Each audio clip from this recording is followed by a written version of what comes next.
Got to make sure the gas bottle's turned on over there, the one on the right, the older looking gas bottle. Turn the tap all the way on.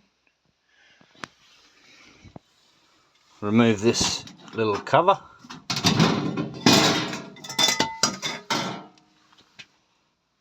This little red knob, this is actually turned off.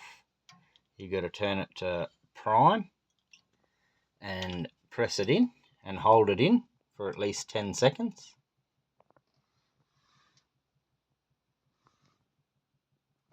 I can hear the gas sort of purging through down there now.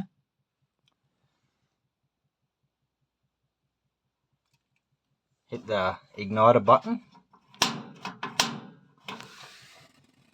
You can see the little pilot light burning in there.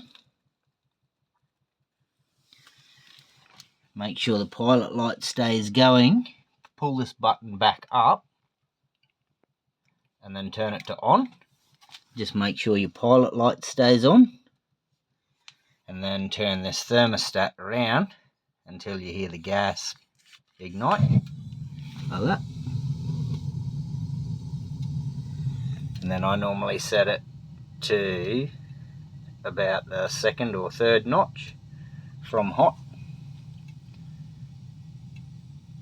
And then when you go to turn it back off, you turn this thermostat all the way back to vacation, turn it all the way back to the left, and then turn this knob back around to the third notch again, the off notch, and then you turn your gas bottle back off at the bottle itself over there.